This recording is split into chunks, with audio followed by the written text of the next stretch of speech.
नमो सिद्धाणं नमो आयर्याणं नमो वज्रायाणं नमो लोये संवत्सानं ईशो पञ्चनमुक्कां सव्वपावप्पणासनो मङ्गलाणं च संवेसिं पडमङ्घवै मङ्गलम् पुरीमचरिमाणकप्पो मङ्गलमवद्धमाणतिथं इयपरिकह्याजिण गणहराय थेरावली चरितम्।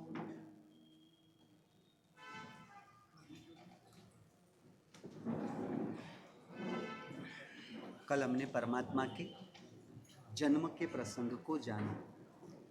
परमात्मा का जन्म हुआ है और उस जन्म के निमित्त से अनेक देवताएं, असंख्य देवताएं देवलोक में से आए हुए हैं, भवनपति से, व्यंतर से, सब जगह से आए हैं।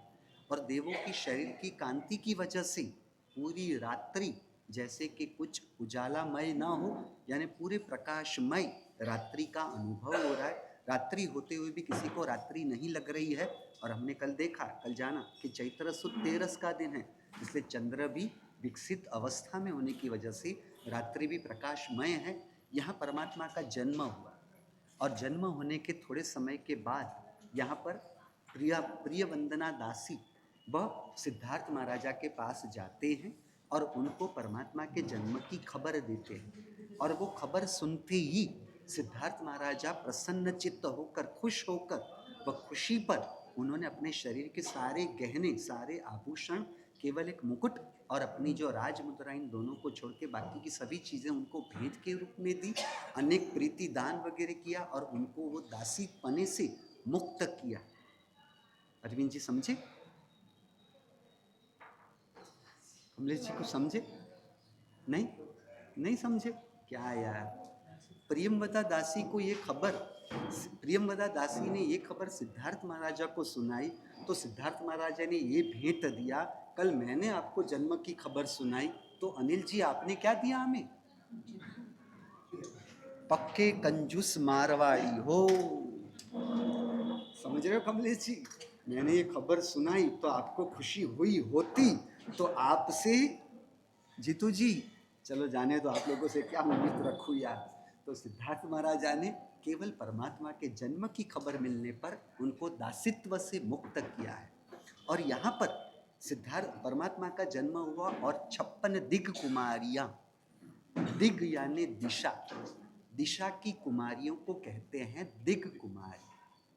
अब 4 दिशा और 4 विदिशा, 7 में से हर जगह पर, 1 मिनट, 7 में से हर जगह पर 8-8 देवियां आ रही हैं, या 6 जगह से 8-8 देवी हैं और दूसरी 2 जगह से 4-4 देवियां हैं।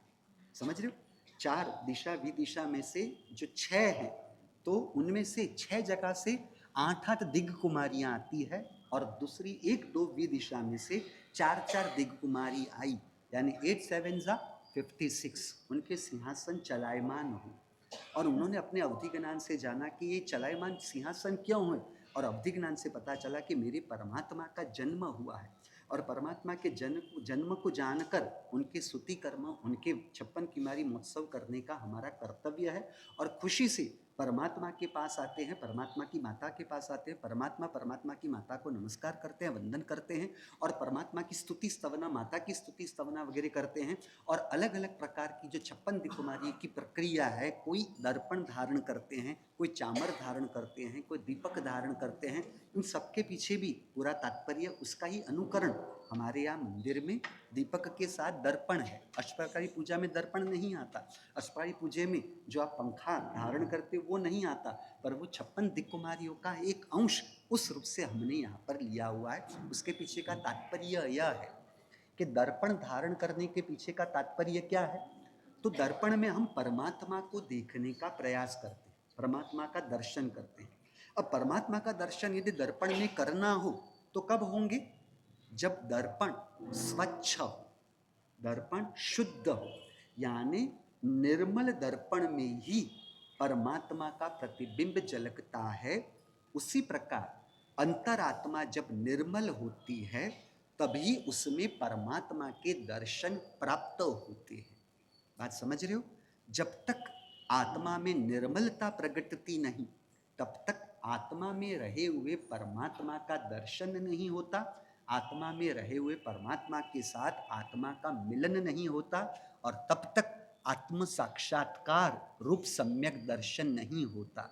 शास्त्र के कर्म ग्रंथ के दृष्टिकोण से देखा जाए तो हमने जो परसों दोपहर को तीव्रतम कषाय की बात की थी ना, जब तक तीव्रतम कषाय हैं तब तक सम्यक दर्शन को होने की संभावना नहीं।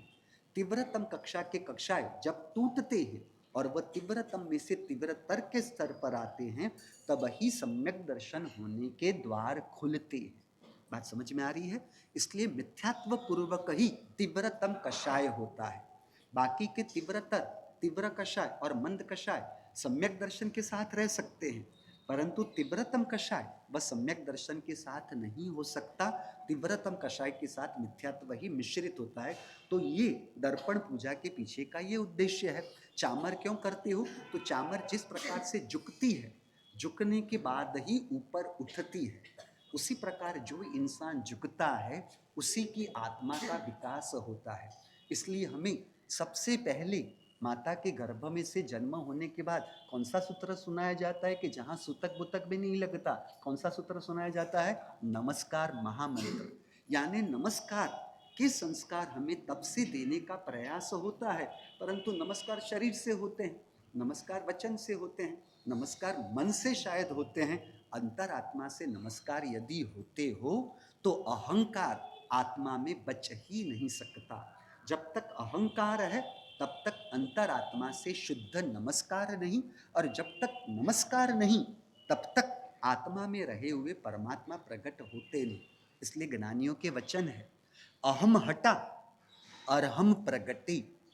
जैसे ही अहम हटा नहीं वैसे ही अरहम को प्रकट होने, अरहम यानी परमात्मा, अरिहंत। तो अरहम को प्रकट करने के लिए अड़चन के रूप में, दीवाल के रूप में है अहम। समझ रहे हो? इसलिए अहम आत्मा को परमात्मा के साथ का मिलन करने नहीं देता, तब तक आत्मा का विकास नहीं होता। बात समझ में आ रही है? इसलिए चामर पूजा जो 56 दिक्कुमारियों में चामर वगैरह हैं, तो वो उसके पीछे का उद्देश्य यही है। फिर पंखे की पूजा कैसे करते हैं? पंखे को हाथ में लेना है, दर्पण को धारण करना है और जोर जोर से गोल घुमाना है, क्योंकि परमात्मा को गर्मी होती है तो हमें भी तो गर्मी होती है ना, तो हमें भी तो थोड़ी हवा मिलनी चाहिए ना। राजा महाराजा जब बैठे हो तब उनके सिंहासन के पीछे की ओर ये पंखे को धारण करने वाले जिस प्रकार पंखे को धारण करते हैं, उस प्रकार परमात्मा को पंखा धारण करते हुए एक दासत्व परिणाम को प्रकट करने की प्रक्रिया है। समझ रहे हो कि मैं प्रभु आपका दास हूं, मैं आपके सामने कुछ भी नहीं। बात समझ रहे हो? 64 इंद्र जैसे 64 इंद्र जो 32 लाख रत्न के विमान के मालिक है, वो भी परमात्मा की कैसे भक्ति करेंगे उसकी बात अभी आगे आएगी। तो फिर वो पंखे की पूजा करते हुए हम अपने अंतर में वो दासत्व परिणाम को प्रकट करें, उसके लिए है। अब यहाँ पर 56 दिक्कुमारियों ने पूरा महोत्सव किया, नाल छेद किया, नाल को दफना दिया, जमीन के अंदर डांट दिया और फिर अलग अलग प्रकार से परमात्मा को आशीर्वाद वगैरह दिए। और आप जुग जुग जियो आता है ना स्नात्र महोत्सव के अंदर, वही सब बातें आती हैं इन लोगों का। वो जब वो स्नात्र महोत्सव ये लोग जब करते होते हैं तब आप देखो तो उनके अंतर में 56 दिक्कुमारी के भाव प्रकट हो जाते हैं। और जब परमात्मा के अभिषेक की बात आएगी तब उनके अंतरात्मा में वो अच्युत इंद्र, 12वें देवलोक के जो इंद्र है ना, वो उनके अंतर में प्रकट होते हैं। समझे अनिल जी?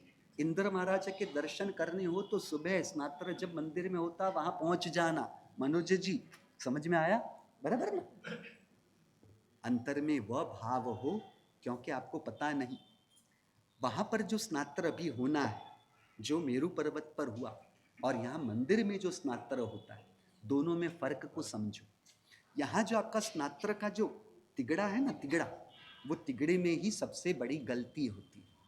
तिगड़े 2 प्रकार के संग में होने चाहिए, जो सक्षम संग हो। तो एक तिगड़ा होता है जो समवसरण के आकार रूप, जो आपके मंदिर में शायद होगा, मैंने ध्यान नहीं दिया, वो है ना 4 द्वार वाला, तो वो समवसरण की रचना है।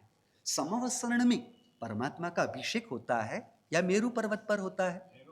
मेरू पर्वत पर होता है। समवसरण में तो परमात्मा देशना देते हैं।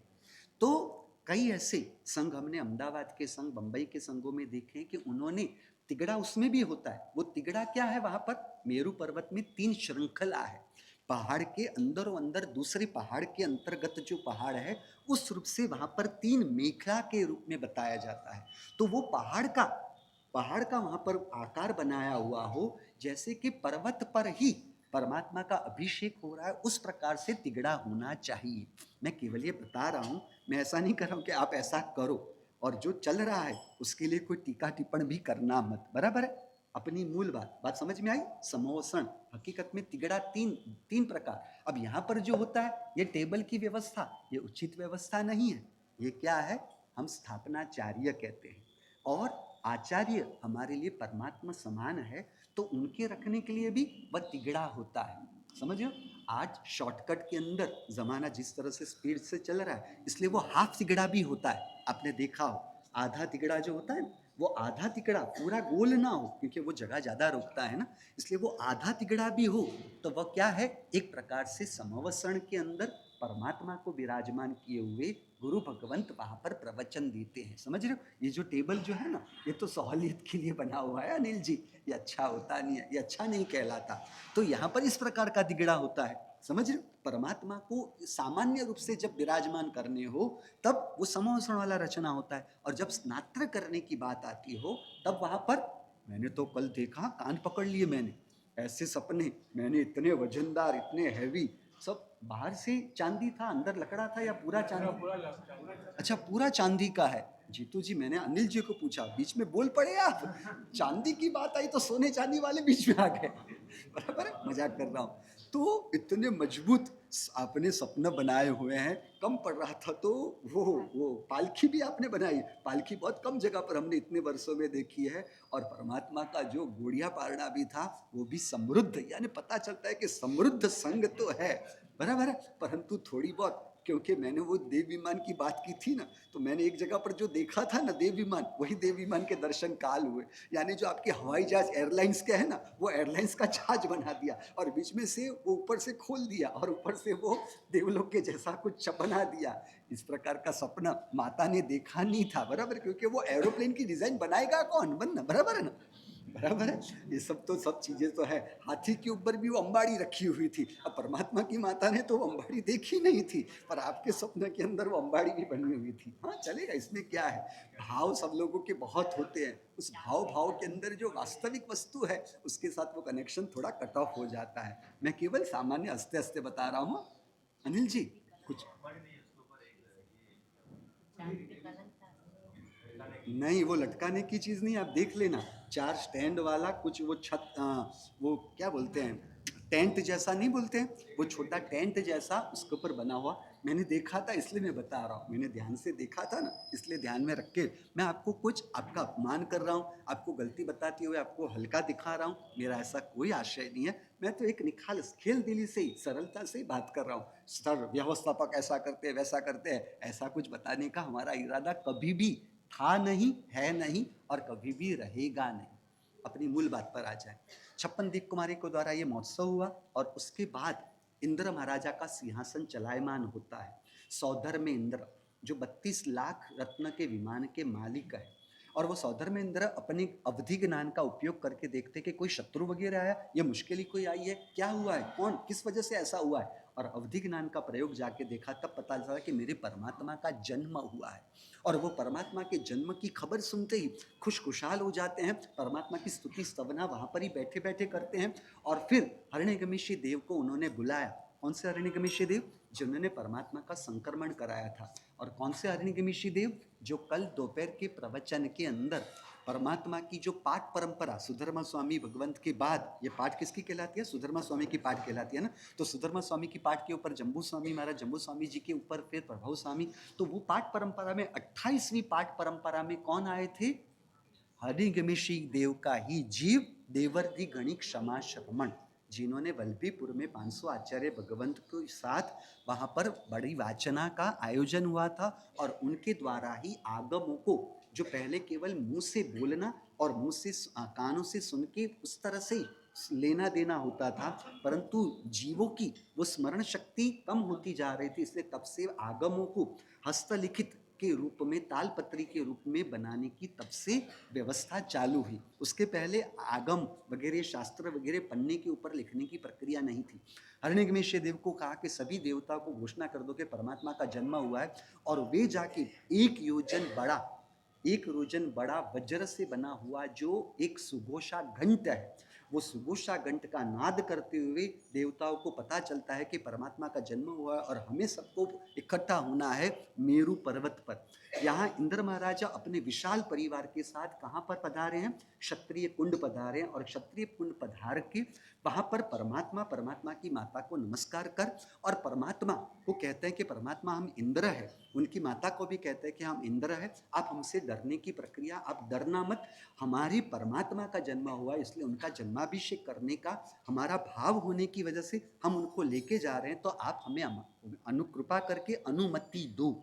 और फिर परमात्मा की माता को वह अवस्वापिनी निद्रा देते हैं।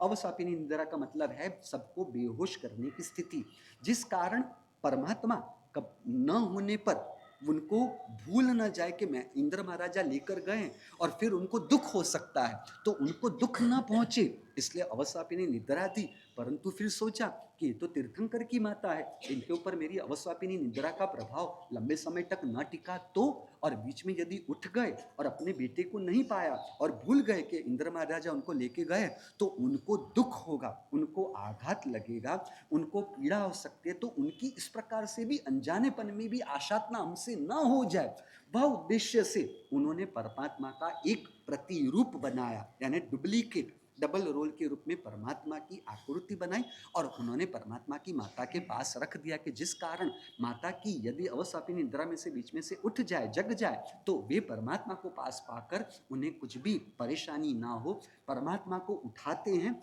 और परमात्मा को उठाने के लिए वह खुद उठाते हैं, दूसरों किसी को सौंपा नहीं कि आप लेकर आना। महिला मंड वाले क्या करते हैं, किसे सौंप देते हैं? पुजारी को सौंप देते हैं, समझ रहे हो? और अपने बेटे को उठाने के लिए किसे सौंप देते हैं? घर के काम वाली को सौंप देते हैं। नहीं, उसने शब्द नहीं, वो तो वहां तो खुद उठाने की प्रक्रिया है।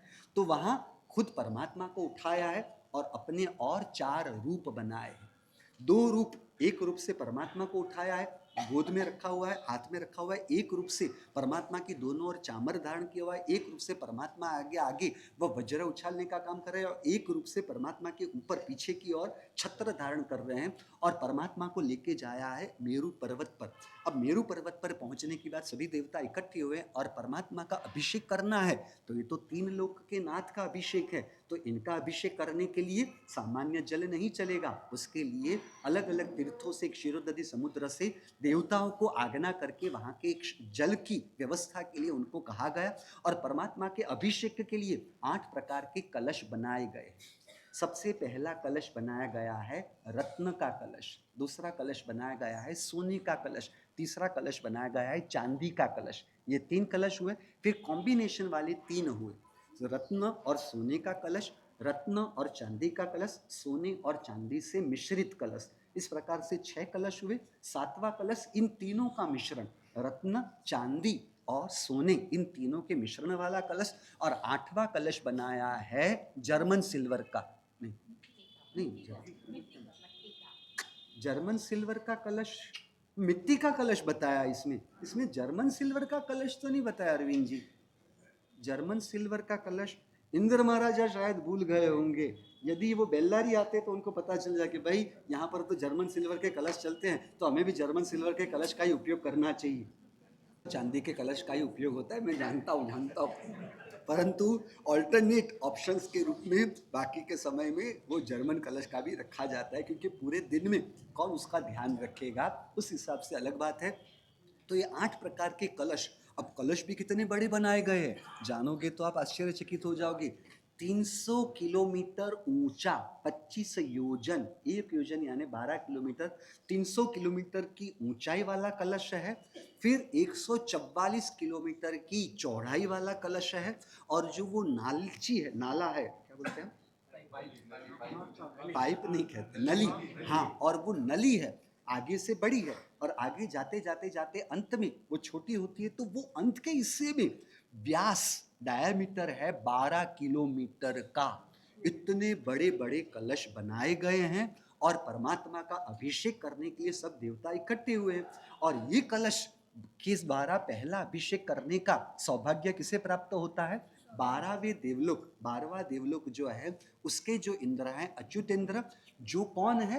रामचंद्र जी के पत्नी महासती ऐसे सीता जी जो थे, वो सीता जी का जीव है वो अच्युत इंद्र बने हुए हैं। यानी मंदिर में भी पहला अभिषेक करने वाले कौन कहलाएंगे? अच्युत इंद्र के रूप में कहलाते हैं। समझ रहे हो?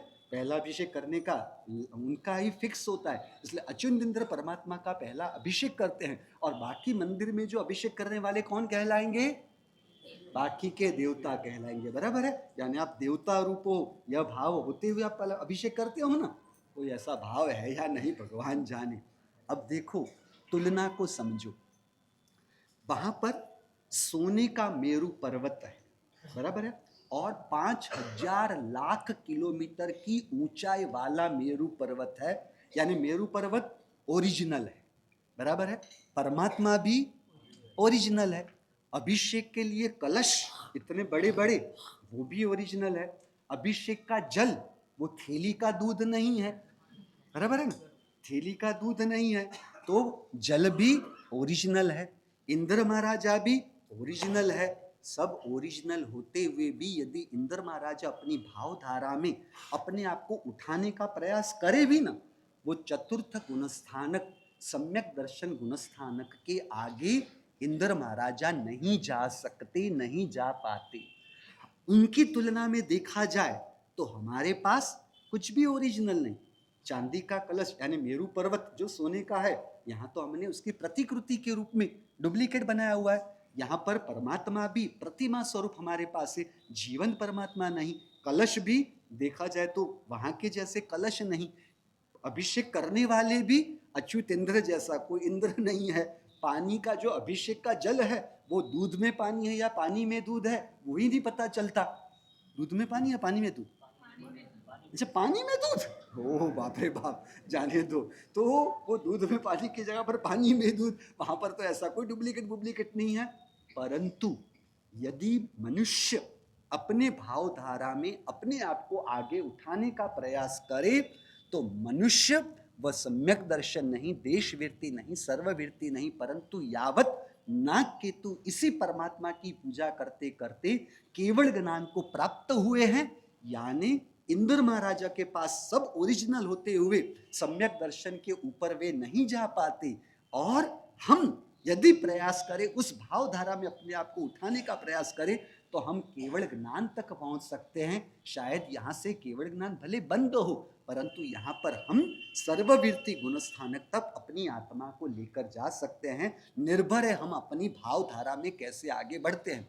और सभी ने परमात्मा का अभिषेक किया, और वह अभिषेक टोटल होता है 1,60,00,000 कलशों से। अब सौधर्मेंद्र परमात्मा का अभिषेक जब करने की ये बात रह गई, वो अभिषेक करने की जब नौबत आई, तब सौधर्मेंद्र को लगा कि परमात्मा की हाइट तो बहुत छोटी सी है, और इतने बड़े बड़े कलशों से परमात्मा पर इतना अभिषेक हो तो परमात्मा सहन कैसे कर पाएंगे।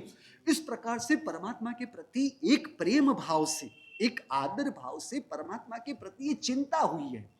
परमात्मा में एक क्षमता नहीं है उस प्रकार का नकारात्मक भाव नहीं, परंतु वो चिंता का भाव भी एक प्रकार से अरिहंत परमात्मा के शारीरिक बल की शंका करते हुए तीर्थंकर की आशातना कहलाती है। इसलिए क्योंकि सामान्यतया चक्रवर्ती के लिए बताया जाता है, आपने सुना होगा, चक्रवर्ती का एक कदम, वो जो कुआं होता है ना, उस कुएं की दीवार पर चक्रवर्ती ने अपना एक पांव टिकाया हुआ हो, रखा हुआ हो, और उसकी पांव के साथ कोई जंजीर को बांध कर रखा हुआ हो, और वो जंजीर से दूसरी ओर खींचने वाले 96 करोड़ 96 करोड़ पांव से लड़ने वाला सैन्य, 84,000 हाथी पर बैठे हुए सैन्य के साथ घोड़े ऊपर बैठे हुए 84,000 और रथ से लड़ने वाले 84,000, ये पूरा सैन्य जिसमें मनुष्य भी है, हाथी भी है, घोड़े भी है, ये सब एक साथ खींचने का प्रयास करें चक्रवर्ती को कोई प्रयास करना नहीं पड़ता है कि अपने पग पैर को जोर से पकड़ के रखना। एक सामान्यतया जोर रखता है इंसान खड़े रहने के लिए, बस उतना ही रखना पड़ता है। यानी पूरा सैन्य भी इसके पांव को 1 मिलीमीटर भी हटा नहीं सकते, सरका नहीं सकते। और चक्रवर्ती को यदि पांव में वह खुजली जैसा लगे, समझ रहे, और वो खुजली करने की इच्छा से अपने पांव को सरलता से पांव को उठाने का भी प्रयास करे ना, पूरा सैन्य वो कुएं के अंदर गिर जाए, इतनी शक्ति, शारीरिक शक्ति चक्रवर्ती की बताई है। चक्रवर्ती की शक्ति से अनेक गुना बढ़ के शक्ति बताई है इंद्र महाराजा की, और इंद्र से भी असंख्य गुण शक्ति बताई है तीर्थंकरों के बल की। और ऐसे तीर्थंकर के शारीरिक बल के लिए उनको संदेह हुआ है, एक चिंता हो रही है, तो वह चिंता को परमात्मा ने अपने ज्ञान से जाना। और वह ज्ञान से जानते हुए परमात्मा की भाव करुणा यहां पर आप हमें देखने मिलेगी कि इनको तीर्थंकर की आशातना का दोष न लगे, और भविष्य में भी कोई इस प्रकार का संशय करके तीर्थंकर की आशातना का दोष उन्हें भी ना लगे। उस भाव करुणा से, उस आशातना से उनको बाहर निकालने के लिए परमात्मा ने अपने शक्ति का प्रदर्शन करने के लिए नहीं, समझ रहे हो, क्योंकि जहां आत्मदर्शन हुआ हो वहां प्रदर्शन की वृत्ति नहीं रहती। जहां प्रदर्शन की वृत्ति हो वह आत्मदर्शन, सम्यक दर्शन पाने की योग्यता, पात्रता वाले नहीं होते। समझ रहे हो, मैंने ये किया, मैंने वो किया, मैंने ये किया, मैं ये करता हूं, मैं वो करता हूं, ये सब प्रदर्शन की वृत्ति कब होती है? जब भीतर में आत्मदर्शन नहीं, आत्मदर्शन की योग्यता नहीं होता है, नहीं होती, तब ही ये प्रदर्शन की, दिखावा करने की वृत्ति होते हुए दूसरों को प्रभावित करने की वृत्ति बनी हुई है। परमात्मा को अपना बल का प्रदर्शन नहीं करने का भाव है, परंतु उन्हें वह आशात्मा का दोष न लगे, केवल यह भाव करुणा से परमात्मा ने क्या किया, उनकी गोद में बैठे हुए उन्होंने अपना दाया, लेफ्ट पांव, वो बायां पांव गोद में से बाहर निकालकर अपने अंगूठे से मेरू पर्वत को थोड़ा सा दबाया, और 5000 लाख किलोमीटर की ऊंचाई वाला मेरू पर्वत पूरा कंपन होने लगा। और इंद्र महाराजा ने देखा ये कंपन क्यों हो रहे हैं, और उन्होंने अपने ज्ञान से देखा, तब पता चला कि परमात्मा की ये लीला थी। परमात्मा ने मुझे अपनी आशात्मा से बचाने के लिए परमात्मा ने ऐसा किया। मनोमन परमात्मा को नमस्कार करके परमात्मा के पास क्षमापना करते कि परमात्मा मुझसे ये गलती हो गई। इस प्रकार से पूरा अभिषेक हुआ। अब सौधर्मेंद्र गोद में उन्होंने बैठाया हुआ है, अब परमात्मा के ऊपर अभिषेक होगा तो सौधर्मेंद्र के कपड़े भी तो सब गीले हो जाएंगे ना। तो फिर ऐसा कोई भाव उनके मन में नहीं आ रहा है, परमात्मा को गोद में लेने का मुझे मौका कहाँ मिलेगा, परमात्मा के इतने करीब रहने का मुझे मौका कहाँ मिलेगा। वो इतने खुश है, इतने खुश है, इतने आनंद में है कि अब मुझे अभिषेक करने का अवसर है। बाकी के सभी देवताओं का अभिषेक हो गया, वो भी उनको याद नहीं रहा। और दूसरे देवलोक के इंद्र, ईशान इंद्र, वो सौधर्म के इंद्र को कहते हैं कि आपको अभिषेक करना है या नहीं करना है। हाँ, मुझे भी अभिषेक करना है। तो फिर कैसे करोगे? गोद में यदि परमात्मा को रखोगे तो अभिषेक कैसे हो पाएगा? इसलिए परमात्मा आप मुझे दे दो, मैं अपने गोद में रखता हूं, फिर आप परमात्मा का अभिषेक करो। परमात्मा को अपने से अलग करने का भी भाव नहीं हो रहा है, परंतु अभिषेक करने का लाभ भी लेना है। ये कटोकटी की मानसिक स्थिति में, दुविधा में रहते हुए उन्होंने परमात्मा को सौंपे और फिर अभिषेक करने की कोशिश करना। अभिषेक करने जा रहे थे तब उनको याद आया, अरे 3 लोक के नाथ के आगे मैं अपने आप को सौधर्म इंद्र के रूप में उपस्थित रख के परमात्मा का अभिषेक करूं, उसके लिए भी मैं योग्य नहीं हूं, मैं पात्र नहीं हूं। इसलिए मैं तो परमात्मा के आगे, गुजराती में कहते हैं ना, ढोर हूं। मैं तो केवल एक ढोर जैसा हूं, बैल जैसा हूं। मैं क्या परमात्मा के आगे इंद्र के रूप में उपस्थित रहूं। और उन्होंने अपना रूप परिवर्तित करके बैल का रूप बनाया और बैल के सींग से परमात्मा का उस प्रकार से अभिषेक किया। बैल से परमात्मा का अभिषेक करना है, वो आशात्मा का भाव नहीं है, परंतु मैं परमात्मा के सामने कुछ नहीं। यदि इंद्र महाराजा की ये सोच हो अरविंद जी, तो मंदिर में हम जब परमात्मा के पास हो तब अनिल जी मैं ट्रस्टी हूं, ये याद रहता है या भूल जाते हो? याद रहता है या भूल जाते हो? सूरजमल जी नहीं है, मनोज जी मैं आराधक हूं, मैं तपस्वी हूं, ये तो याद रखा जा सकता है। मैंने 28 की है, ये तो याद रखना उचित है ना। मुझे इतना कुछ आता है, ये तो याद रखना उचित है ना। मैंने इतना बड़ा बड़ा लाभ लिया है, ये तो याद रखना उचित है ना भैया। जब तक ये सब पर्दे बीच में है कि मैं यह हूं, मैंने ये किया, मैंने वो किया, तब तक परमात्मा के साथ हमारा संबंध नहीं बन सकता। इंद्र महाराजा ने अपने आप को इंद्र के रूप में न रखकर परमात्मा का अभिषेक किया, और अभिषेक के बाद इंद्राणी परमात्मा के देह को स्वच्छ करते हैं, परमात्मा की स्तुति स्तवना आरती वगैरह होती है, और फिर परमात्मा को लेकर आते वापस क्षत्रिय कुंड में।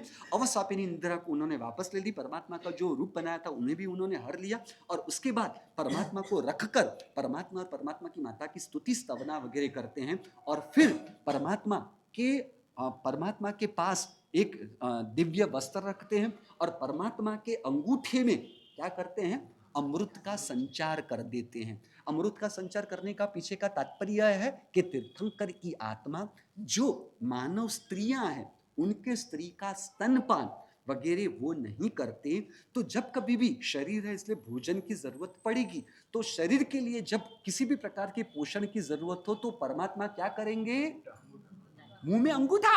अंगूठा डालना अच्छा होता है, समझ रहे हो, अंगूठा थोड़ी ना मुंह में डाला जाता है, अच्छा होता है नहीं होता, होता है नहीं होता। मैंने भी अंगूठा डाला है भैया, हाँ 8-8 साल तक मुंह में अंगूठा लेकर, क्योंकि परमात्मा ने मुंह में अंगूठा डाला इसलिए मैंने भी अंगूठा डाला, और फिर बाद में क्या हुआ, परमात्मा ने दीक्षा ली इसलिए मैंने भी दीक्षा ली, और मनोज जी आपने क्या पकड़ा, परमात्मा ने शादी की इसलिए मुझे भी क्या कर दिया, घोटाला। समझ रहे हो, तो परमात्मा जब कभी भी उन्हें भोजन की आवश्यकता हो तो वो मुंह में अंगूठा डालकर अमृत का संचार जो है वो प्राप्त करते हैं, और फिर वहां पर 32 करोड़ सोना मोहर की दिव्य वृष्टि आभूषण वगैरह की वृष्टि करते हैं, और वहां पर घोषणा करवाते हैं कि परमात्मा या परमात्मा की माता का मन से भी कोई बुरा विचार करेगा तो उसके सरसों जैसे हम टुकड़े टुकड़े कर देंगे। परमात्मा के मन से या परमात्मा की माता की भी आशातना गलती से भी आपसे न हो जाए, उसका ध्यान रखना। परमात्मा जिस प्रकार से पूज्य है तो परमात्मा की माता भी हमारे लिए पूज्य है। यदि परमात्मा और परमात्मा की माता पूज्य हो, यदि परमात्मा और परमात्मा की माता पूज्य हो, यदि परमात्मा और परमात्मा की माता पूज्य हो, तो परमात्मा के द्वारा स्थापित चतुर्वेद संघ वह भी हमारे लिए पूज्य हो। परमात्मा ने बताए हुए वचन वह भी हमारे लिए पूज्य हो। परमात्मा के मार्ग की यात्रा करने वाले धर्मात्मा महात्मा जो भी हो वो भी हमारे लिए क्या गप्पे लगा रहे हो यार, बड़ी बड़ी बड़ी बातें कर रहे हो। परमात्मा के मार्ग की यात्रा करने वाले वो भी मेरे लिए पूज्य हो। यह पूज्य भाव को कहते हैं संघ पूजन। परमात्मा का मार्ग आपको पता नहीं अनिल जी, यहाँ के आपके संघ के बच्चे 3-4, 5-5, 6-6, 7-7 साल के बच्चे हमारे पास आते हैं और हमें कहते हैं महाराज साहब बोलो बोलो बोलो, महाराज साहब मैंने व्यासना किया है। क्या बात है, व्यासना किया है? महाराज साहब आपने क्या किया है? मैंने तो नौकरशी किया। ओ महाराज साहब इतने बड़े दिन होते हुए भी आपने छुट्टा किया है। हमें बच्चे की ये बात सुनकर भी है ना, हमें अंदर से संतोष आनंद होता है कि मेरे परमात्मा के शासन के अलावा कहाँ ये त्याग और वैराग्य की बात सुनने या देखने भी मिलेगी। मेरे परमात्मा के शासन की बलिहारी है कि यहाँ छोटे छोटे बच्चों को भी इस प्रकार के पर्व का भी आलम्बन पाकर तप और त्याग करने के भाव होते हैं, परमात्मा की भक्ति के भाव होते हैं। इसलिए उस बच्चे के प्रति भी हमें अंतर से बहुमान भाव, वहां पर हम वहां नहीं कहने बैठे कि बेटा मुझे प्रवचन करना है तो मैं कैसे करूंगा, उस प्रकार से नहीं। बच्चा यदि हमें इस दृष्टि से देखता है तो उसे अपने व्यासने के प्रति गर्व हो रहा है ना, बस ये व्यासने का गर्व उसे व्यासने के साथ जोड़ेगा, व्यासने के साथ नहीं जोड़ेगा, व्यासना बताने वाले प्रभु के साथ, व्यासना बताने वाले शासन के साथ वह अपने आप को जोड़ता है। इसलिए परमात्मा जिस प्रकार से पूज्य है तो परमात्मा की माता, क्योंकि इंद्र महाराज ने घोषणा क्या की, परमात्मा के लिए कोई बुरा विचार करेगा उसकी बात केवल नहीं बताई, क्या कहा मनोज जी, प्रभु या प्रभु की माता का भी कोई बुरा सोचेगा वह हम बर्दाश्त नहीं करेंगे। तो फिर परमात्मा के शासन, मैं तो कई बार हंसते हंसते कहता हूं, एक कुत्ते जैसा कुत्ता भी होता है ना, कुत्ता, वो कुत्ते को आपने कमलेश जी जिंदगी में एक बार रोटी खिलाई हो ना, बराबर है, जिंदगी भर वो आपके सामने भौंकेगा, वो आपके सामने कभी भौंकेगा नहीं। तो मेरे परमात्मा के शासन के स्वामी वात्सल्य की प्योर घी की मिठाइयां खाने के बाद क्या संघ के लिए बुरा सोचना, बुरा बोलना हमारे द्वारा यदि होता हो तो वो गली का कुत्ता जो है वो हमसे अच्छा है, हम तो उससे भी बदतर हो गए हैं। समझ रहे हो? इसलिए इंद्र महाराजा की ये जो दृष्टि है वह दृष्टि हमारे सभी की होनी चाहिए कि परमात्मा और परमात्मा की माता यदि पूज्य है तो मेरे परमात्मा का शासन, मेरे परमात्मा का मार्ग, एक छोटा सा बच्चा भी हो, कैसा होगा मनोज जी? बाहर आप वहां पर संघ पूजन का 5 रुपए का सिक्का दोगे, कैसे दोगे? ऐसे दोगे, बराबर ना?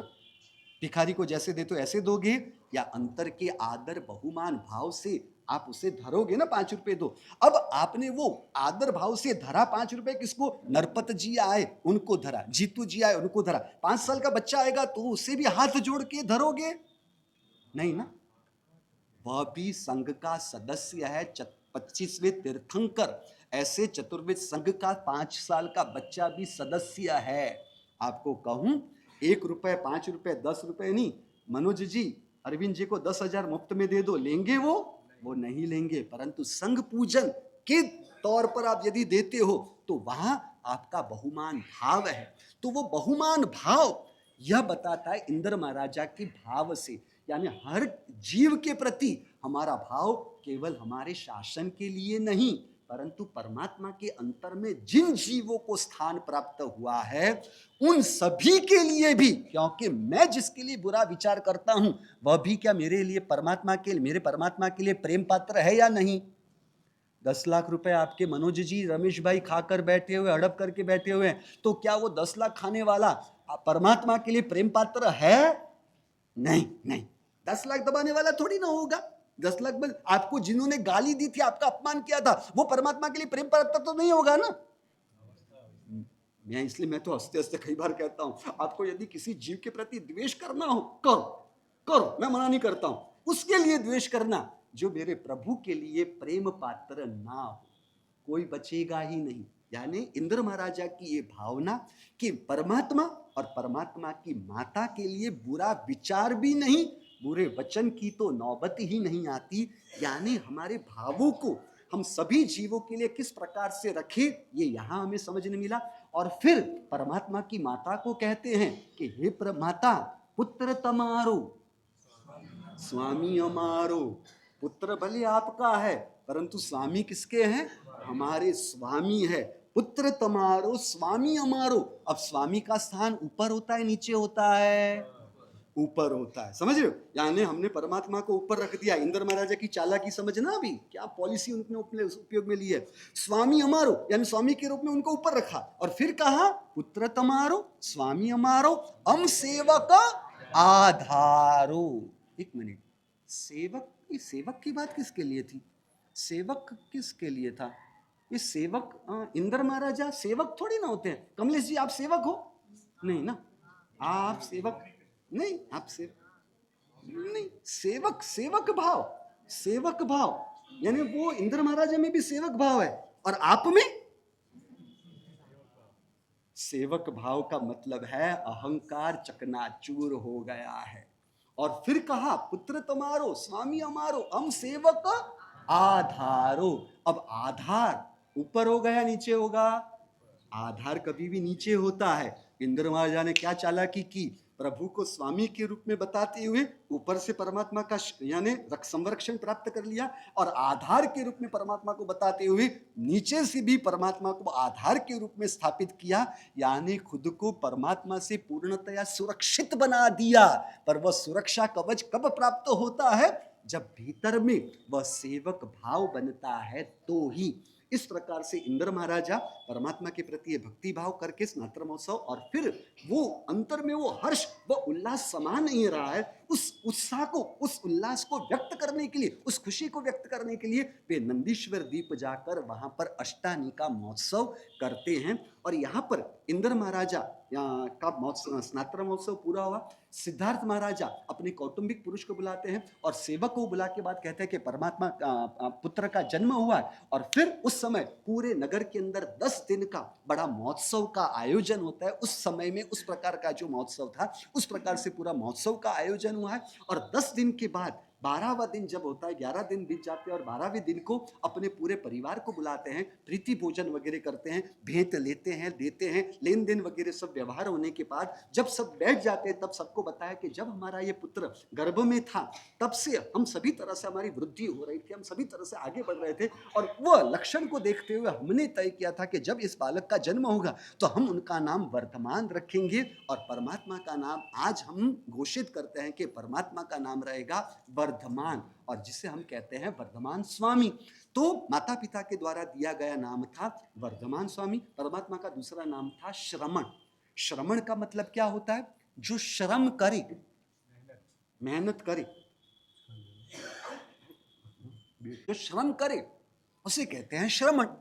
तो परमात्मा को श्रमण कहना थोड़ी ना उचित रहेगा, केवल केवल परमात्मा को तो श्रमण। आप भी तो श्रम करते हो ना मनोज जी, पैसा कमाने का श्रम करते हो, परिवार को संभालने का श्रम करते हो, व्यापार चलाने का श्रम करते हो, कितना सारा श्रम तो आपके जीवन में भी है ना, बराबर है ना भैया? तो आपको भी श्रमण कहना पड़ेगा ना, क्यों? अनिल जी आपको श्रमण, अरविंद जी आप तो कितना श्रम करते हो, बिहार के अंदर 10-10 किलोमीटर दौड़ते हो, यहाँ महात्मा की सेवा, महात्मा का ध्यान रखते हो, तो नरपत जी आपको भी श्रमण नहीं कहेंगे? हाँ, क्यों नहीं कहा जाएगा? क्योंकि आपका श्रम संसार की वृद्धि के लिए है। आपका श्रम जड़ पदार्थों की आसक्ति की वजह से है। आपका संसार का श्रम विषय और कषायों को प्रबल बनाने के लिए है, उसे श्रमण नहीं कहेंगे। जो अपनी आत्मा को मुक्त करने के लिए श्रम हो, जो अपनी आत्मा को कर्म के बंधनों से मुक्त करने के लिए हो, जो आत्मा को विषय और कषायों की बंधनों से मुक्त करने के लिए श्रम हो, उसी श्रम से कहा जाएगा श्रमण। तो परमात्मा दीक्षा लेने के बाद उन्होंने जो संयम की साधना की है, 12.5 साल की साधना की है, उस साधना के अनुलक्ष्य से परमात्मा का दूसरा नाम पड़ा है श्रमण। और परमात्मा का देवताओं के द्वारा नाम रखा गया था महावीर, जिसे हम महावीर स्वामी के रूप में कहते हैं। तो देवताओं की सभा में इंद्र महाराजा परमात्मा के शौर्य की प्रशंसा करते हैं, और एक देवता, आपको प्रसंग पता है, वो सहन न करने की वजह से वो नीचे आते हैं, और परमात्मा उस समय 5-6 साल की उम्र की मुश्किल से होंगे, और उस समय परमात्मा को खेलने की कोई इच्छा अपेक्षा नहीं थी, कोई कुतूहलता नहीं थी, परंतु राज परिवार के जो दूसरे बच्चे थे उनके आग्रह से परमात्मा आप भी चलो खेलने के लिए, परमात्मा के साथ, परमात्मा उनके साथ खेलने के लिए जा रहे हैं, और फिर वहां पर वो जानबूझ के सर्प का रूप बना के देवता आते हैं परमात्मा को डराने के लिए। बाकी के बच्चे डर के निकल जाते हैं, परंतु परमात्मा को कोई डर नहीं है। और आपको कह देता हूं, सांप कभी भी किसी को काटता नहीं है। पहले नंबर में तो 10 प्रकार की जो प्रजाति, जाति प्रजातियां सर्प की आती है, उसमें से 7 जातियां तो निर्विष ही होती है। औषधम देखा जाए ऑन एन एवरेज 3 जाति मुश्किल से विषधर होती है। अब जो विषधर भी सर्प होते हैं ना, वो भी दूसरों को काटते नहीं है, क्योंकि इंसान जैसा खतरनाक प्राणी और कोई नहीं है, इसलिए सर्प मनुष्य से डरता है। आप समझ रहे हो? मनुष्य को सर्प से डरने की जरूरत नहीं है। ये तो क्या वो पिक्चरों के अंदर ऐसा ही बताया जाए, जैसे ही वो सांप आता है काटता है। अरे सांप काटेगा क्यों? हमें सांप को हमसे कोई मुश्किल होने वाली हो, हमसे उसे भय होने वाला हो, ऐसा कोई कारण हो, या तो उस पर हमारा पांव आ जाता हो, तब ही वो हमें काटता है, वरना वो काटता नहीं है। बराबर है? तो परमात्मा वो सर्प को जिस प्रकार से आप रस्सी को उठा के बाजू में रख देते हो, उस प्रकार से परमात्मा ने उस सर्प को उठा के बाजू में रख दिया, और सभी बच्चे वापस खेलने के लिए आ गए। और फिर उसमें अमल की नाम की वो क्रीड़ा, वो जो गेम थी, वो खेलने के लिए उसके अंदर नियम था, हारने वाले को जीतने वाले को अपने कंधे पर बैठाना पड़ेगा। तो वो देवता बालक का रूप बना के परमात्मा के हाथों से जानबूझ के हार जाते हैं, और परमात्मा को अपने कंधे पर बैठा के वो पिशाच का रूप बनाते हैं, और 7 ताल वृक्ष जितना अपना बड़ा आकार बनाकर मुंह से ऐसी खतरनाक जीवा, आंखें वगैरह खतरनाक कर परमात्मा को भयंकर कर और परमात्मा को डराने का प्रयास कर रहे हैं। परंतु परमात्मा ने तब अपने अवधि ज्ञान का प्रयोग करके देखा, तो पता चला कि ये देवता इस प्रकार की क्रिया के हिसाब से आया है। तो परमात्मा ने उसके अहंकार को तोड़ने के लिए एक मुट्ठी से उनके कंधे पर जोर से मारा, और वो एक छोटे तिनके जैसी स्थिति में अपने आप को सिकुड़ देता है, और सिकुड़ने के बाद परमात्मा की स्तुति स्तवना करता है कि मैंने जो आपके लिए सुना हुआ था, आप ऐसे ही किसी भी परिस्थिति से भयभीत ना होने वाले, निर्भयता से रहने वाले, इसलिए देवता ने उस समय उनका नाम रखा महावीर। परमात्मा का नाम यह था। बाकी के परिवार जो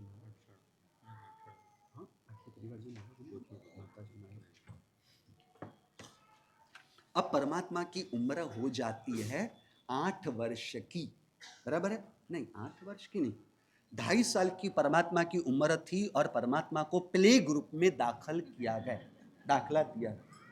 नहीं, क्यों? अरे प्ले ग्रुप, उस टाइम में प्ले ग्रुप नहीं था। अच्छा नर्सरी तो होगी, नर्सरी प्ले ग्रुप नहीं था। नर्सरी कमलेश जी, नर्सरी भी नहीं थी, तो लोअर केजी, वो सीनियर केजी, ऐसा कुछ भी नहीं था। 8 साल के बच्चे के लिए कहा जाता है, ज्योतिष शास्त्र में भी कभी भी किसी का भी कुंडली का फल कथन देखना हो तो 8 वर्ष के पश्चात ही ज्योतिष का फलादेश काम में लगता है, उसके पहले नहीं। इतनी बात समझ में आई? दूसरे नंबर में दीक्षा के लिए भी परमात्मा ने 8 वर्ष की उम्र की कम से कम क्षमता बताई है। 8 साल के बाद ही दीक्षा हो सकती है, क्योंकि 8 साल की वय तक का जो बालक है वो एक कोमल पौधे जैसा है, जो पेड़ का आकार धारण करने वाला है। तो वो पौधे जैसा बच्चा, उसे बाहर बाजार में कैसे खुला छोड़ दे किसी के पास जो केवल पैसों के दृष्टिकोण से उस बच्चे की परवरिश या उसे पढ़ाने की प्रक्रिया करने वाले हो। इसीलिए तो आर्य संस्कृति में क्या कहावत बनी, 100 शिक्षिका बराबर एक माता। एक माँ होती है और माँ स्त्री का आकार होने की वजह से स्त्री का एक स्वाभाविक लक्षण है प्रेम का, पुरुष के शरीर का लक्षण है हिम्मत का। पुरुष में पौरुषत्व कहा जाता है और स्त्री में प्रेम कहा जाता है। जहां प्रेम है वहां कोमलता है, वहां संवेदनशीलता है, वहां भावुकता है। जहां हिम्मत नाम की चीज होगी वहां पर संवेदनशीलता नहीं है। इसलिए हिम्मत को जिम्मेदारी सौंपी जाती है व्यवस्था की, हिम्मत को जिम्मेदारी सौंपी जाती है संरक्षण की, दूसरों की परवरिश करने की पैसों के रूप से। इसलिए बाजार में कौन घूमेगा? हिम्मत होगा वो बाजार में घूम सकता है। जो कोमलता, प्रेम, संवेदनशीलता को लेकर चले हो वह बाजार में घूमे। तो नुकसान किसे होना है? कोमलता को कठोरता से नुकसान होना है, कोमलता से कठोरता को कोई हानि नहीं पहुंचनी है। तो जो स्त्री में स्वाभाविक रूप से, स्त्री की आकृति में भी वह लक्षण सब समाये हुए हैं। आप कितना भी अपने बच्चे के लिए प्यार रखो, आपका खाया हुआ भोजन कभी भी दूध में परिवर्तित नहीं होगा। कहाँ होगा? वह स्त्री में ही हो सकता है। तो माता वह 100 शिक्षिका आपके बराबर होने की वजह से वो 8 वर्ष का जो समय है वो कच्चे मट्टी का मटके जैसा है कि उसमें जो आकार देना हो तब दे सकते हो। फिर पक्का मटका बन गया, उसके बाद आकार देने जाओगे तो वो दरार पड़ के वो टूट जाएगा, परंतु कोई नया आकार धारण कर नहीं पाएगा। इसलिए पहले की पूर्व की व्यवस्था इसी प्रकार की थी। अब घर से प्रेम नहीं मिला, घर से वो संवेदनशीलता का, कोमलता का वातावरण नहीं मिला, इसलिए फिर इंसान क्या करता है? इंसान बाहर में वो प्रेम खोजने के लिए प्रयत्नशील होता है और फिर आपके मन में विचार आता है कि इसका अफेयर चल रहा है, इसका चक्कर चल रहा है। ये चक्कर बक्कर घर से यदि पेट भर के प्रेम मिल गया हो तो वो इंसान बाहर में प्रेम खोजने के लिए नहीं जाएगा। यहाँ परमात्मा की 8 वर्ष की उम्र है। अब तीर्थंकर का जीव है और उनके माता पिता तो पार्श्वनाथ परमात्मा के परंपरा के श्रावक है, तो जानते हैं कि तो तीर्थंकर का जीव है और तीर्थंकर का जीव वह गर्भ में ही 3 ज्ञान को लेकर आए हुए हैं, तो उनको तो अवधि ज्ञान है ही, तो उनको क्या पढ़ाने की जरूरत है? तीर्थंकर की आत्माएं, उनके पास मति ज्ञान, श्रुत ज्ञान और अवधि ज्ञान बताया गया है। श्रुत ज्ञान कितना होता है? श्रुत ज्ञान कितना होता है? तो तीर्थंकर के भाव से आगे के तीसरे भाव में, तीर्थंकर के भाव के आगे के तीसरे भाव में उन्होंने साधुपने की आराधना की है, साधना की है। और उस तीसरे भाव के अंदर बृहत कल्प सूत्र के अंदर 6 सूत्र में ये बात बताई गई है। तो वहां पर उन्होंने जो श्रुत ज्ञान प्राप्त किया हो वही श्रुत ज्ञान वो देवलोक में अपने साथ होता है शक्ति के रूप में, और वही श्रुत ज्ञान तीर्थंकर के भाव में उनके साथ आता है। तो परमात्मा ने तीसरे भाव में नंदन राजर्षि के भाव में दीक्षा ली थी और वहां पर उन्होंने 11 अंग का अभ्यास किया था। तो 11 अंग परमात्मा के पास शुद्ध ज्ञान के रूप में उपस्थित है। ऋषभदेव परमात्मा ने उनके आगे के तीसरे जन्म में 12 अंग यानी 14 पूर्व का अभ्यास किया है। तो ऋषभदेव के तीर्थंकर के भाव में जब वो प्रवेश करते हैं, आते हैं, तब वो 14 पूर्व का ज्ञान अपने साथ लेकर आए। अब श्रुत ज्ञान में 11 अंग का जिनके पास अभ्यास हो उनको पाठशाला में दाखिल करने की जरूरत क्या थी? परंतु माँ होती है ना, उनमें वो मोह भाव, स्नेह राग का भाव, मेरा बच्चा दूसरे बच्चों की तुलना में पीछे न रह जाए, इसलिए उसे पाठशाला में दाखिल करो, उसे पढ़ाऊं लिखाऊं, अच्छी तरह से आगे बढ़ाऊं, तो उसका विकास अच्छी तरह से होगा। और उसी समय धर्मेंद्र जो नीचे भवनपति के देव इंद्र हैं उनका सिंहासन चलायमान हुआ, पूरा वृत्तांत उनको पता चला और उन्होंने देखा कि मेरे परमात्मा जो सरस्वती को खुद पढ़ा सकते हैं, एक साथ 100 सरस्वती उनके पास पढ़ सकते हैं, ऐसे परमात्मा को किसी सामान्य मनुष्य के पास पढ़ाने के लिए रखना ये थोड़ी ना उचित है। और वो ब्राह्मण का रूप धारण करके आते हैं। पाठशाला के शिक्षक को पता लगा कि परमात्मा आ रहे हैं, राजा के बेटे यानी राजकुमार को पढ़ाने के लिए यहाँ पर लेके आ, इसलिए वो भी सुशोभित होकर तैयार होकर बैठे हुए और सामने बैठे हुए उसी समय परमात्मा सामने उपस्थित हुए। और वो ब्राह्मण के रूप में जो धर्मेंद्र थे वो जानबूझ के जो शिक्षक थे उनके मन में जो संशय थे वो संशय उन्होंने उनके पास रखे और परमात्मा के पास रखे और परमात्मा ने सभी के उत्तर बहुत ही सरलता से बहुत ही सहजता से सबके समाधान दिए।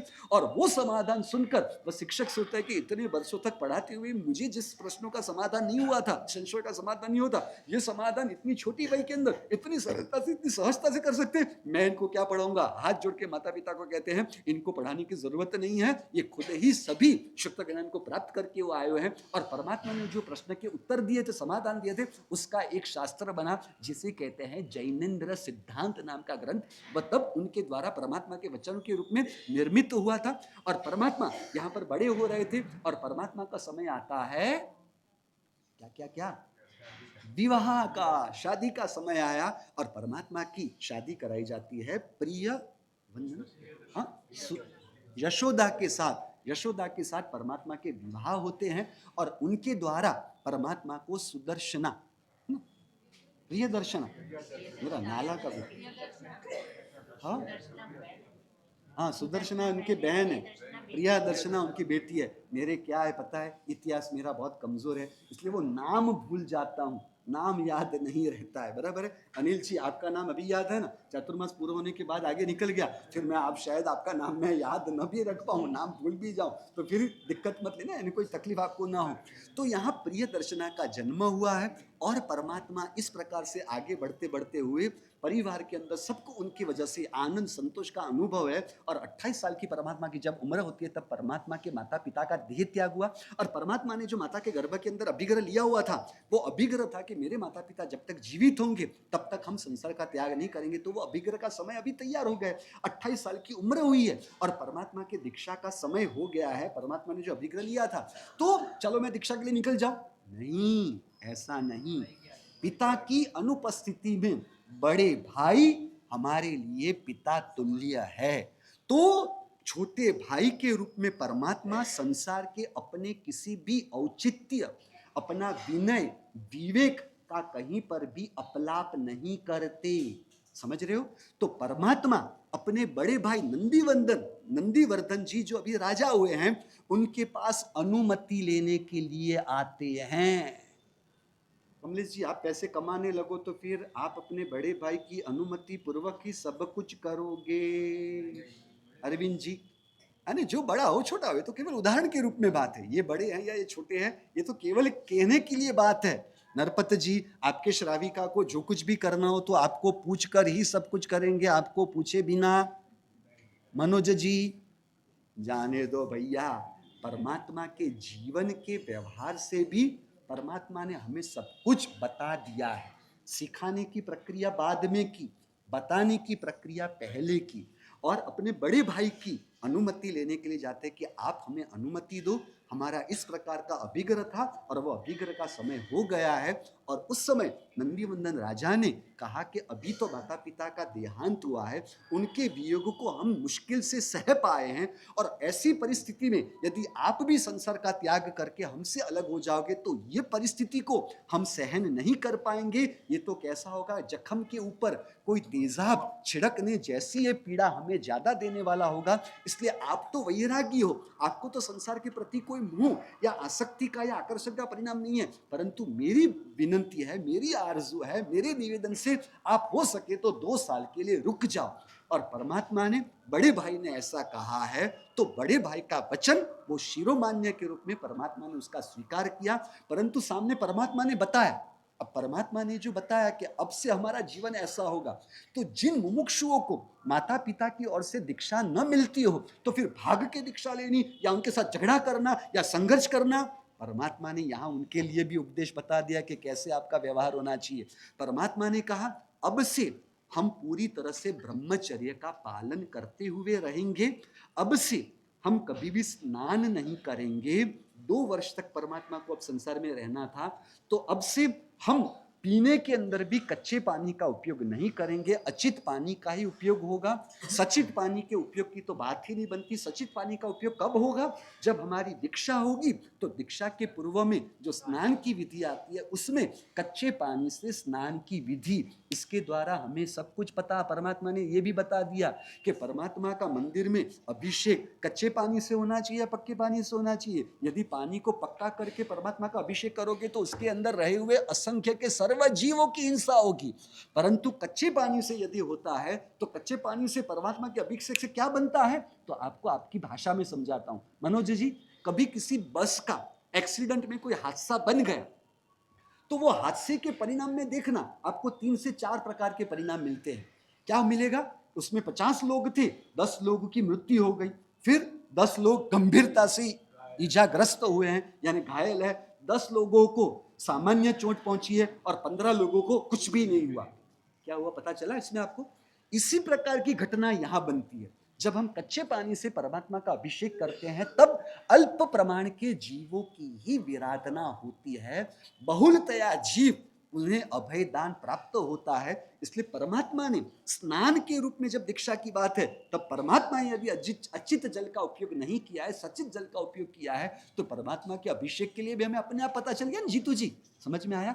अब पानी की विराधना करनी चाहिए या नहीं करनी चाहिए, अहिंसा परमो धर्म, इनका सबका भी समाधान है। परंतु अभी हमारे पास कहूँ ना, मेरे पास समय नहीं है, ऐसा नहीं कर सकता हूँ ना। हमारे पास समय नहीं है,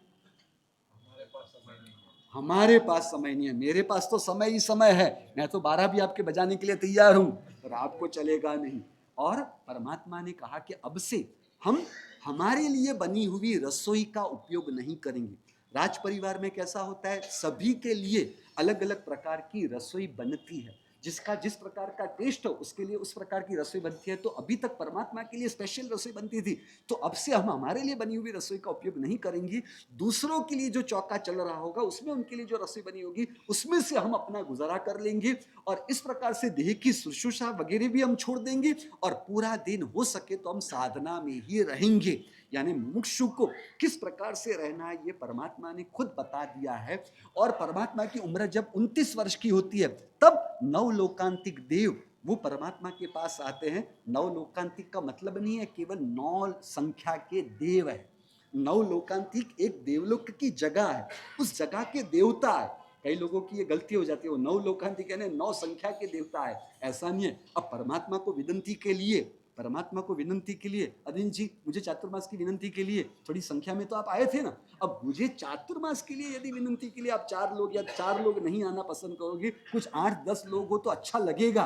तो फिर परमात्मा को दीक्षा के लिए जब प्रेरणा के रूप में बात करनी हो, तो देवता क्या 9 की संख्या में आएंगे? परमात्मा के पास वो देवता आते हैं और जय जय नंदा, जय जय बद्धा, आपका विजय हो, आपको आनंद प्राप्त हो, आप क्षत्रिय में श्रेष्ठ वृषभ समान, यानी सबकी जिम्मेदारी संभालने वाले, आपका विजय हो और आप बोध को प्राप्त करो, आप संसार का त्याग कर अब आप धर्म की स्थापना के लिए संयम, संसार का त्याग कर संयम का स्वीकार करो, जिससे 3 लोक का उद्धार हो सके, तीनों लोकों का अच्छा हो सके। और परमात्मा को विनंती करते हैं। परमात्मा तो अंतर से पहले से वैरागी है, क्योंकि परमात्मा के लिए नमुत्तरम में विशेषण बताया स्वयं संबुद्धाणम, यानी परमात्मा को किसी से बोध की आवश्यकता होती नहीं है, परमात्मा खुद ही बोध को प्राप्त होते ही है। परंतु लोकांतिक देवों का ये व्यवहार है, और उस व्यवहार का उन्हें क्या फल मिलता है? उस व्यवहार का फल यह है कि उसके बाद के मनुष्य भाव को प्राप्त कर वहीं से वो मोक्ष को प्राप्त करते हैं। और परमात्मा ने उन्हें हाँ की, और वह उस समय से परमात्मा के 1 वर्ष के लिए उन्होंने दान का प्रारंभ किया। दान किया यानी 1 वर्ष के लिए दान हुआ, जिसे कहेंगे वार्षिक दान। और वार्षिक दान को और भी शॉर्ट में कहा गया वर्षी दान। तो सुबह सूर्योदय से लेकर दोपहर के पूरी मठ का जो पचखान होता है, शाम तक नहीं, दोपहर के पूरी मठ का पचखान, यानी औसतम एवरेज से देखा जाए तो 6 घंटे, ठंडी के छोटे दिन हो तो 5.5 घंटे जैसा होगा, गर्मी के बड़े दिन हो तो 6.5 घंटे जैसा समय होता है। तो इतने समय तक परमात्मा ने मुक्त मन से 1 वर्ष तक रोज दान की प्रक्रिया की। और उसका छोटा सा सैंपल जो वर्तमान में हमारे दीक्षार्थियों की दीक्षा में महात्माओं की जो दीक्षा के समय जो होता है वो तो उसका छोटा सा सैंपल है। उसको नाम भले दिया जाता है वर्षी दान, परंतु वो वर्षी दान तो होता नहीं है, क्योंकि 1 साल के लिए वो दान, और वो भी 6-6 घंटे के लिए रोज का दान करे तो बेल्लारी की पूरी प्रॉपर्टी आपकी। हाँ, परमात्मा ने 1 वर्ष के अंदर 388 करोड़ सोना मोहर का दान किया है। ये तो सोना मोहर की बात हुई। उसके अलावा अनाज का दान कहो, आभूषणों का दान कहो, वस्त्रों का दान कहो, ये सब तो सब ऊपर से अलग चीजें। इस प्रकार के परमात्मा का 1 साल हुआ पूरा यहाँ वर्षी दान का, यानी परमात्मा के 30 वर्ष की उम्र हुई। और परमात्मा अपने बड़े भाई के पास जाता है कि आपने हमें कहा था 2 साल के लिए रुकने के लिए, अब बस अवधि पूरी हुई है, इसलिए आप हमें अनुमति दो। नंदीवर्धन राजा को याद है, अरे 2 साल बीत गए, पता ही नहीं चला। ओह शिट, अब मैंने जो कहा है वो मुझे पूरा करना है। और फिर एक भारी हृदय से उन्होंने उनको अनुमति दी। और उस समय परमात्मा की दीक्षा का पूरा आयोजन बनता है। और उस आयोजन के निमित्त से 36 धनुष्य, 1 धनुष्य बराबर 4 हाथ, 1 हाथ बराबर 20 इंच, यानी 1 धनुष्य बराबर 80 इंच, और 36 धनुष्य बराबर, कैलकुलेटर बराबर है, तो ये 36 धनुष्य लंबा, 25 धनुष्य पौड़ा और तकरीबन 12 धनुष्य ऊंचा ऐसी शिबिका बनी। आपकी शिबिका कितनी बड़ी थी कल? इतनी बड़ी शिबिका उठाने वाला कौन मिलने वाला था, बराबर है। तो इतनी बड़ी शिबिका बनाई गई है। यहाँ पर इन्होंने शिबिका बनाई है, और वहां पर इंद्र महाराजा ने, बलेंद्र चमरेंद्र, उन्होंने भी शिबिका बनाई। और सोचा कि परमात्मा का वर्षीदान, परमात्मा का जो वरघोड़ा निकलेगा इसमें बैठा के परमात्मा का, अब परमात्मा करेंगे क्या, नंदीवर्धन राजा की बनाई हुई शिबिका में बैठेंगे या हमारी बनाई हुई शिबिका में बैठेंगे? तो परमात्मा को ऐसे कंफ्यूजन में, उलझन में क्यों डालना। और उन्होंने अपनी शिबिका को नंदीवर्धन राजा की शिबिका के अंदर मर्ज कर दिया। और फिर पूरी तरह से आभूषण परमात्मा के 2 वर्ष बिना शेविंग वगैरह के, यानी दाढ़ी मुझ का कुछ भी नहीं किया, बाल भी बड़े हुए हैं, और ऐसे परमात्मा का पूरी तरह से आयोजन होता है बड़े ठाठ माठ से। और परमात्मा सभी चीजों का अलग अलग प्रकार के दान वगैरह करते हैं। राज्य का त्याग किया, अंतरपुर यानी पत्नियों का त्याग किया। परमात्मा ने 2 वर्ष पहले ही सब त्याग कर दिया था, फिर भी यहाँ पर शास्त्रकार बताया कि परमात्मा इन सभी चीजों का त्याग किया। सभी प्रकार के राज्य, अपने नाम पर जो कुछ भी है, वस्त्र है, कक्ष है, अपने नाम पे जो भी आभूषण वगैरह, उन सबका परमात्मा ने त्याग किया। और सब त्याग करते करते करते परमात्मा के अभिषेक की प्रक्रिया, तो गोशीश चंदन का परमात्मा के विलेपन के साथ परमात्मा का स्नान कराने की, परमात्मा को शुद्ध करने की प्रक्रिया, और परमात्मा को श्वेत वस्त्र पहनाए गए। और श्वेत वस्त्र पहनाकर परमात्मा को शिबिका के अंदर आरूढ़ किया गया, परमात्मा को बैठाया गया, परमात्मा बैठे। और वहां पर परमात्मा का पूरा परिवार, जो उनके राज्य, उनका जो राज परिवार है, वो राज परिवार में से बैठा हुआ है। और परमात्मा की शिबिका उठाने के लिए पूरा वाजिंद्र नाद वगैरह जोर जोर से चालू है, बराबर ना? कल भी आपके चालू था ना, जोर से चालू था। तो उसी प्रकार से वहां तो इससे भी 10 गुना था। आपका तो कुछ भी नहीं था अनिल जी, समझ रहे हो? परमात्मा का जीवंत परमात्मा का वरघोड़ा निकलना है ना, और पूरा ठाठ माठ से आयोजन, सभी देवता, देवी देवता भी परमात्मा के इस दीक्षा के वरघोड़े के लिए अंदर आए हुए। और इस वरघोड़े के अंदर परमात्मा के जो रिश्तेदार थे ना, वो ही आए थे। संघ के दूसरे सदस्य नहीं है, नहीं, राज्य के दूसरे सदस्य नहीं, एक मिनट, नहीं, वो जो शिबिका उठाने का आदेश नंदीवर्धन राजा से उनके जो भी सेवक है परमात्मा के उठाते हैं, मैं 5 मिनट में कर लेता हूँ। और वो शिबिका को उठाते हैं। इस और बलेंद्र, चमेंद्र वगैरह देवता भी परमात्मा के शिबिका को उठाते कि ये लाभ हमें मिले कहाँ से। परंतु फिर उनको विचार आया कि ये शिबिका उठाएंगे तो परमात्मा का दर्शन हम कैसे कर पाएंगे। इसलिए उन्होंने वो कार्य दूसरों को सौंप और खुद परमात्मा के पास परमात्मा का दर्शन करते हुए, परमात्मा की मुखाकृति भी वैराग्य से वासित है, और अलग अलग प्रकार के वाजिंत्र के नाद के साथ पूरी भीड़ राज्य की जमी हुई, नहीं, रिश्तेदार और व्यवस्थापक वही वरघोड़े में होंगे ना, नहीं, और सबको तो नहीं आना होता है ना। बाकी सबको तो स्वामी वात्सल्य में सबको आना होता है, परंतु वो वर्षीदान के वरघोड़े में या दीक्षा के वरघोड़े में तो मनोज जी सबको नहीं आना होता है ना। जो रिश्तेदार होते हैं, व्यवस्थापक होते हैं, उनके आना होता है ना, ऐसा ही होता है ना। और दूसरी बात, संघ की बेटी दीक्षा ले, वाह भाई वाह, वाह भाई वाह, ये सब आप बोलते हो, तो संघ की बेटी यदि दीक्षा ले रही है यानी सबकी बेटी है, संघ की बेटी संघरो बेटो दीक्षा ले, संघरो बेटो यानी संघ का बेटा है, तो फिर उनके जो करीबी रिश्तेदार होंगे और बाकी के जो संघ के लोग होंगे उनके कपड़े अलग अलग होंगे या सबके एक समान होंगे? क्योंकि सबकी बेटी है ना, सबकी की बेटी की दीक्षा हो रही है ना। क्या हुआ? कल वो जो हल्लड़ो लेके जा रहा था तो मेरे परमात्मा का वो वरगुड़ा जा रहा है ना, तो वो मेरे परमात्मा का भाव मनोज जी केवल आप में था या सब में था? यदि सब में था तो सब साथ में थे या फिर गिने चुने लोग ही थे? नहीं, ये समझ भी नहीं आता, ये मुझे पकड़ भी नहीं आता, मैं समझ ही नहीं पाता हूँ। तो वो गिने चुने लोग ही होते हैं जिन्होंने, अब मनोज जी ने लाभ लिया हुआ है। अब अगले साल मनोज जी का लाभ नहीं होगा तो मनोज भाई भी शायद वो अगले साल के वरगुड़े में न भी देखने मिले। भैया देखने मिलोगे नहीं मिलोगे पता नहीं, जाने दो, अब के लिए क्यों बोलूं भैया। और सूरज क्या बोलते, सूरजमल जी, अब सूरजमल जी के बेटे हैं इसलिए उनके साथ भी मुझे सोच समझ के व्यवहार करना पड़ेगा, क्योंकि इनके साथ कुछ बिगड़ा तो सूरजमल जी मेरे पर क्रोपित हो जाएंगे। क्यों सूरजमल जी, बराबर ना? हाँ बड़ा सर, हाँ मेरे बच्चे का ध्यान रखना, मेरे बेटे पर गुस्सा मत करना। तो यहाँ परमात्मा का, क्योंकि परमात्मा किसी परिवार के नहीं होते, दीक्षा लेने वाला साधु या साध्वी वो किसी परिवार का नहीं रहता। दीक्षा लेने वाले साधु साध्वी चतुर्वेद संघ के हैं, मेरे परमात्मा के शासन के हैं, जिसके अंतर में वह शासन का भाव परमात्मा का भाव हो। तो दीक्षा के वर्गों में इनको जाना इनको नहीं जाना, ये सब क्षुद्रता तुच्छता वगैरह देखने नहीं मिल सकती है।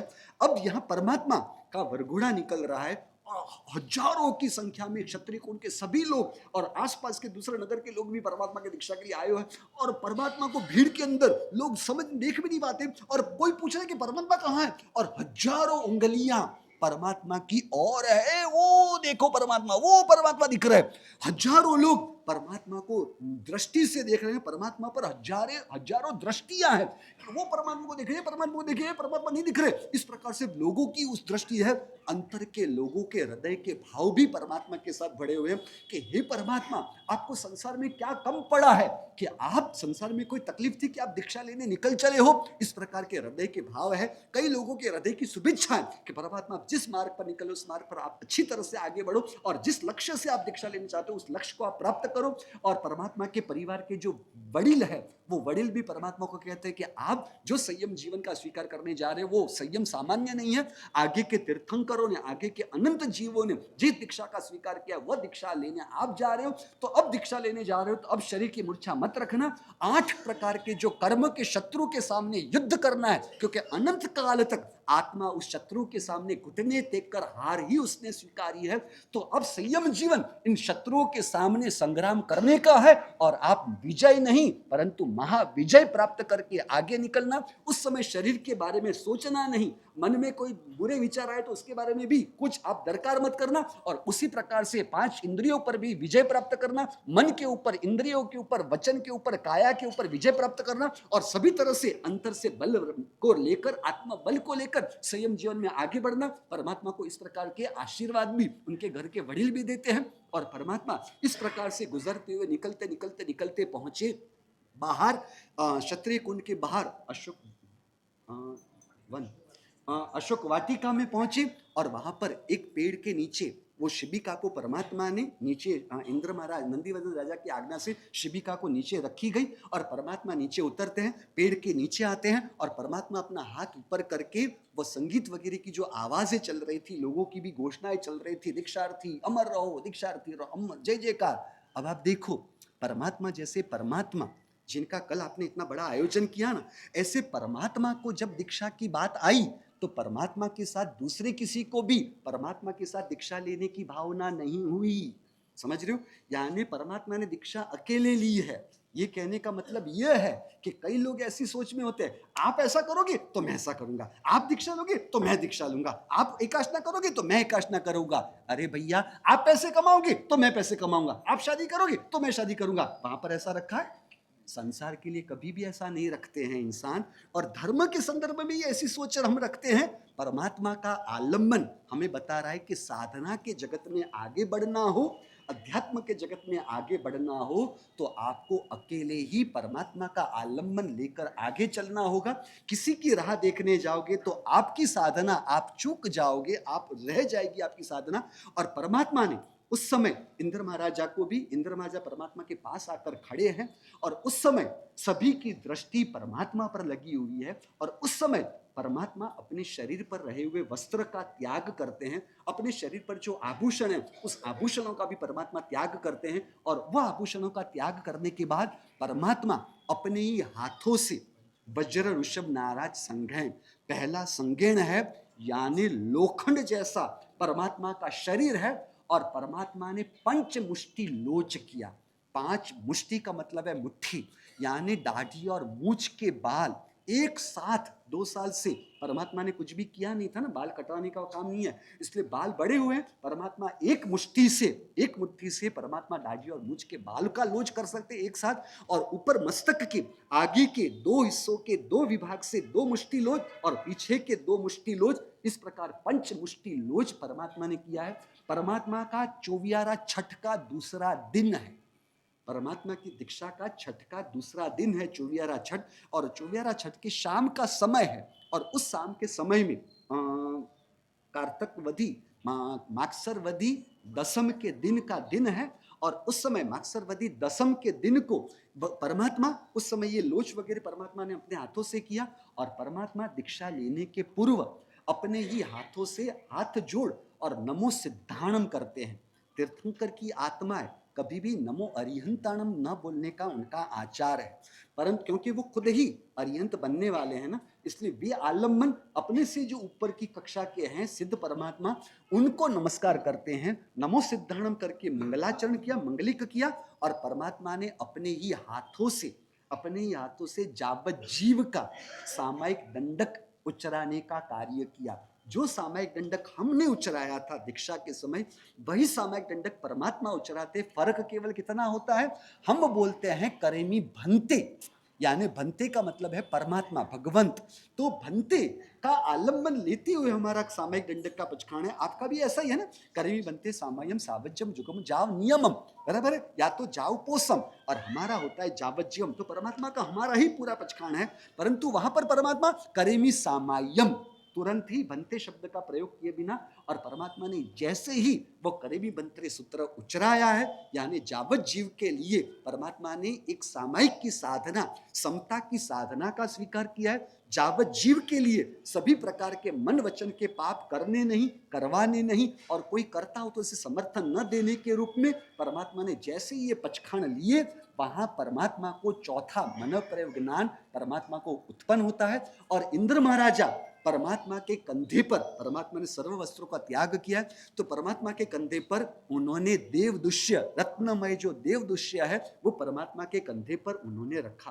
क्या हुआ, कुछ रह गया ऐसा कुछ हो तो बता देना। हाँ, तो अबे मैंने तो कल भी देखा, कल भी जय नहीं थी, हमारे तो अब तक का अनुभव है, जैसे ही च्यवन का प्रसंग पढ़ा जाता है लोगों में महावीर स्वामी भगवान की जय आती है, जन्म की बात आती है तो उसमें तो जय था क्योंकि सब सामूहिक रूप से था। तो परमात्मा की इस प्रकार से दीक्षा यहाँ पर संपन्न हुई।